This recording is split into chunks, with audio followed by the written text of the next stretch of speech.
बिस्मिल्लाहिर्रहमानिर्रहीम।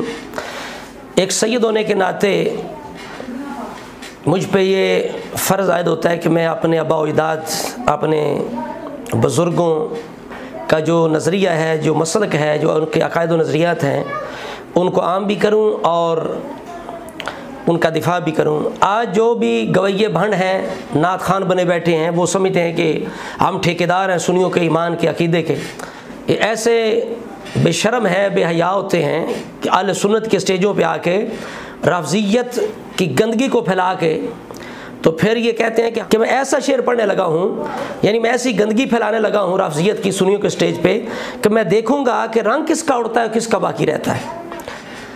सुन्नी भी हमारे अपने उस सुर के चस्के के लिए क़तअन उन्हें इससे ग़रज़ नहीं होती कि हम अहले सुन्नत हैं, अहले सुन्नत का मिजाज क्या है, अहले सुन्नत का मसलक क्या है, अक़ायद क्या हैं। वो सिर्फ़ नात ख़ानी के नाम पर, महफ़िल नात के नाम पर सुर और राग रागनियाँ सुनने के आदी हो चुके हैं। ना वो देखते हैं कि हम जिस नात ख़ान को बुला रहे हैं क्या ये अहले सुन्नत है, सहीहुल अक़ीदा है, क्या ये परहेज़गार है, मुत्तक़ी है या फासिक है, फाजर है। इससे हमारी कौम को कोई ग़रज़ नहीं है। लिहाजा नात ख़ानी सिर्फ़ रागों का नाम नहीं, रागनियों का नाम नहीं, असल नात ख़ानी हुज़ूर की इत्तिबा का नाम है, हुज़ूर की ग़ुलामी का नाम है। जिस बदबख्त को चेहरे पे सुन्नत रसूल से जाने की तौफ़ीक नहीं, वो नात ख़ान नहीं है, वो ठग है, ठग। और अहले सुन्नत को वो नात ख़ानी के नाम पर वो लूट रहा है, ईमान को भी लूट रहा है, दौलत को भी लूट रहा है। तो लिहाजा हम खैर खाई के जज्बे से अहले सुन्नत जो भाई हैं उनके ईमान के तहफ़्फ़ुज़ के लिए मैं ये समझता हूँ कि बताऊँ कि हमारे जो बुज़ुर्ग हैं, हमारे असलाफ़ हैं, बड़े हैं, आइम्मा अहले बैत तहार हैं, उनके नज़रियात क्या हैं। तो आजकल एक बहुत बड़ा फ़ितना अज़ीम इस दौर का, जिसे अहमद अली हाकिम कहते हैं, लोग उसकी आवाज़ पे आशिक हैं और बिल्कुल ये नहीं सोचते कि यह बंदा कट्टर किस्म का राफ़ज़ी है। बिल्कुल अब खुल के वो सामने उसकी रफ़ज़ियत आ चुकी है। अगर वो कहता है कि मैं सुन्नी हूँ तो हमारा चैलेंज है उसे कि वो हमारी बातों का जवाब दे। हमारी बातों का जवाब जितने उसके गुरु हैं जो उसको थापड़ने वाले हैं कि शाबा पुत्र दबा के रख, उनसे मदद ले ले। हातु बुरहानकुम इन कुंतुम सादिकीन। तकरीबन 1.5-2 साल पहले हमने उसको एक बात पे तंबीह की थी। उसने कहा था कि रदी अल्लाह कहने वाले होर कोई होंगे साडे लई ते अलैहिस्सलाम वाला अली ने। तो हमने इस पे उसे ख़बरदार किया। हमने कहा था कि रदी अल्लाह कहने वाले को और नहीं है, वो अल्लाह ताला है, अहले सुन्नत हैं।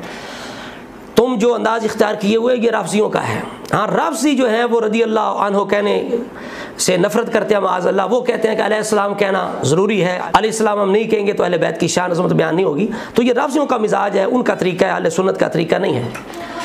तो उसने उस वक़्त चूँकि पहली ज़रब थी उस पर, तो वो ज़रा हिल के रह गया, उसने उसकी वज़ाहत की। लेकिन अब वो चूँकि पुराना हो चुका है तो अब उसके जो गुरु हैं उन्होंने उसे थपकी भी लगा दिया कि बेटा कोई मसला नहीं है, तुम दबा के रखो, अपना काम जारी रखो।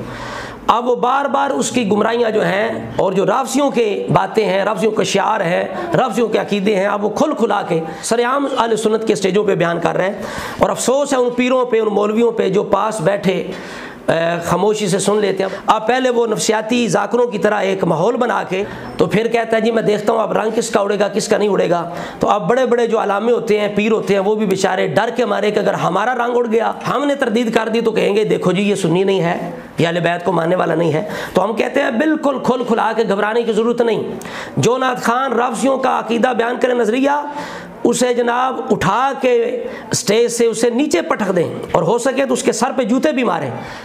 इसमें कोई घबराने वाली बात नहीं, इसलिए कि सिर्फ महज अहले बैत की मोहब्बत कुछ नहीं, महज अहले बैत का जिक्र कुछ नहीं, जब तक साथ उसके सुन्नियत शामिल ना हो। अगर सिर्फ अहले बैत की मोहब्बत काफ़ी है, सिर्फ ज़िक्र अहले बैत काफ़ी है, तो राफ़ज़ी जो उनका दावा है कि हम ज़्यादा करते हैं, उनका तो काम ही ये है, तो क्या उनके लिए वो मोहब्बत अहले बैत काफ़ी है, वो ज़िक्र अहले बैत काफ़ी है? ईसा अलैहिस्सलाम को हम भी मानते हैं, ईसाई भी मानते हैं, क्या ईसाइयों का मानना काफ़ी है? तो इसी तरह तो नबी पाक अलैहिस्सलाम ने मौला अली शेर खुदा से कहा था कि अली तेरी मिसाल ईसा अलैहिस्सलाम की तरह। तो इसमें घबराने की बात नहीं है। वो भी कहते थे हम अली को मानने वाले हैं, जो अली को खुदा बना बैठे, आज भी हैं। इसमें कतन घबराओ नहीं।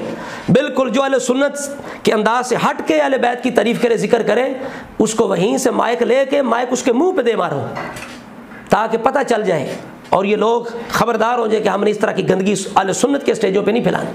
अब अहमद अली हाकिम देखें, इसने پچھلے دنوں رمضان شریف کے اندر وہ کلپ عام ہوا تھا جس میں اس نے کہا تھا کہ غدیر خم پہ فیصلہ ہوا کہ علی کو جانشین مان لو۔ اب دیکھو یہ کس طرح بیان کرنے سے پہلے کتنا یہ مکار ہے، کتنا یہ ظالم آدمی ہے، ڈھٹائی کے ساتھ جناب یہ پہلے کہتا ہے کہ اب جو میں شعر پڑھنے لگا ہوں کس کا رنگ اڑتا ہے کس کا بچتا ہے، پتہ نہیں کس کا رنگ اڑ جائے کس کا رنگ بچ جائے، یہ شعر ایسا ہے۔ یہ ایک طریقہ واردات ہوتا ہے ان کا۔ آگے کہتا ہے کہ ہر آستانے کا کوئی سجادہ نشین ہوتا ہے، تو محمد کے آستانے کا کوئی سجادہ نشین نہیں ہے۔ ہر دربار کا کوئی سجادہ نشین تو ہوتا ہے، اور محمد کا اتنا بڑا دربار ہے، کوئی تو سجادہ نشین ہوگا۔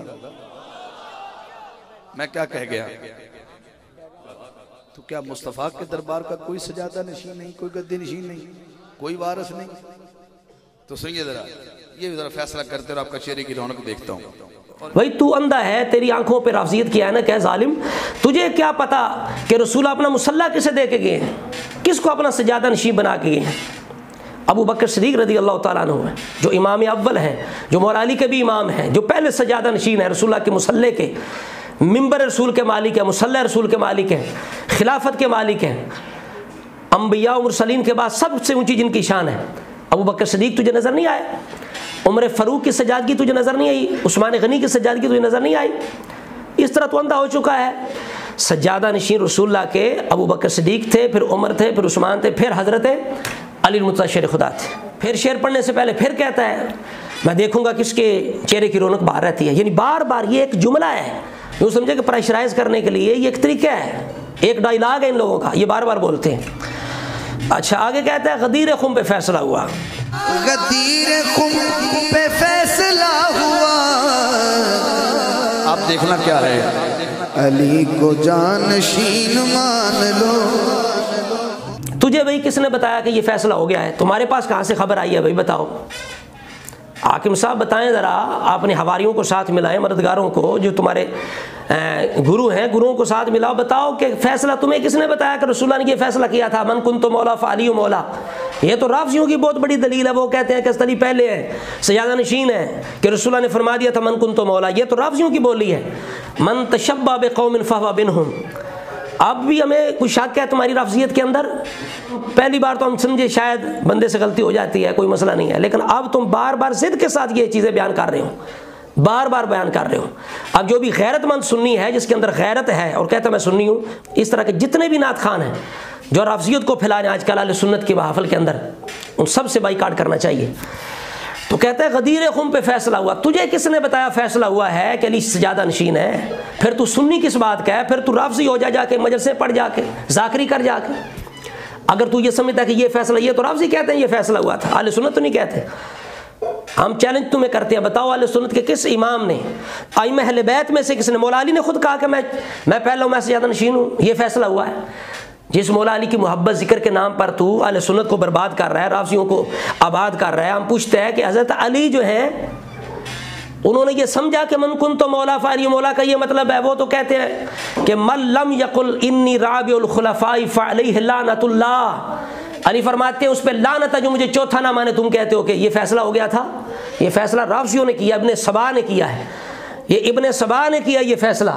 یہ دیکھو رجال کشی ہے، اس کے اندر یہ لکھا ہوا ہے ابن سبا پہلا ہے جس نے حضرت علی کی امامت کے فرض ہونے کا، حضرت علی کی امامت کے فرض ہونے کا اعلان کیا تھا۔ یہ ابن سبا ہے، یہ ابن سبا کا فیصلہ ہے، یہ رسول اللہ کا فیصلہ نہیں، خدا کا فیصلہ نہیں، ابن سبا کا، اس کی اولاد کا فیصلہ ہے۔ اب تو بتا تیرا رشتہ کہاں مل رہا ہے؟